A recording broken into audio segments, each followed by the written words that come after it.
Alright, so today we're going to talk about baptism and how it pertained to many movies and books throughout history.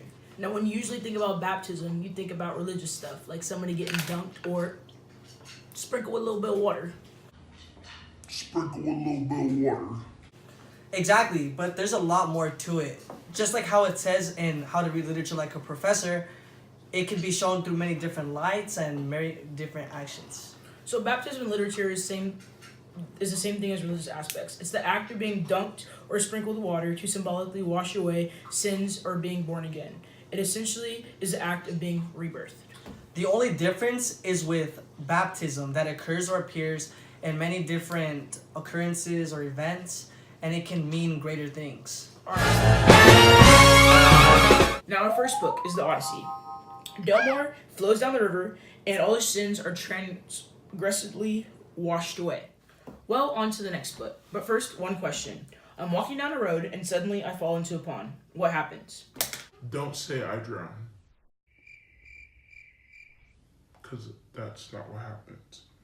But does it really mean anything? Either way, something always happens, and it always has different meanings. Like Foster said, drowning always means that something has plenty to tell us. Moving on. The Old Man in the Sea.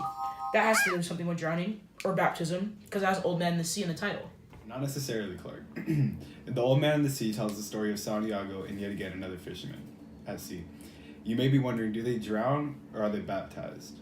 They aren't necessarily baptized. It actually just tells their adventures at sea, but it doesn't have to be baptism that contributes to what is trying to be achieved. Just the water allows for symbolism of rebirth and something is still established. It's not always the case that the characters interact with the water, and sometimes it's just the mention of water. Foster, the author of How to Read Literature Like a Professor, says that drowning has plenty to tell us about a story. So when your character goes underwater, you have to hold your breath, just, till you see her come back up. Foster is basically saying, in similar terms, that any type or form of water can contribute to the act of baptism and the story as a whole. It leads to more symbols and lessons throughout the poem. Not only does it reveal much about the story or plot, but also about the character that is provoking an act of baptism. Seeing a character being baptized can reveal that the character had a bad past and will most likely show a shift in their character, whether it be for the better or for the worse.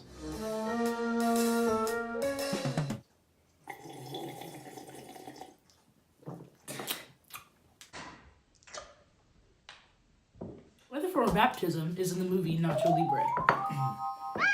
Nacho's use of baptism on Esqueleto is used to represent a handy solution to messy plot difficulties. So in the movie, Nacho suspects that his usefulness in wrestling is because Esqueleto's lack of faith, so he baptizes him. The baptism is supposed to represent Esqueleto's rebirth from his Dirty past. and thrust him into a Clean future. But Esqueleto's unwillingness to accept God leads his and Nacho's constant demise in the wrestling ring. So finally, at the end of the movie, Esqueleto finally accepts God, and that actually cleanses him and leads him to having a better life and heart. I'm a little concerned right now about your salvation and stuff. How come you have not been baptized? Because I never got around to it, okay?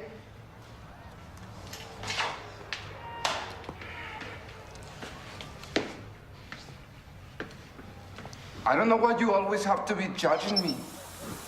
Because I only believe in science. But tonight, we are going up against Satan's caveman. And I just thought it would be a good idea if you...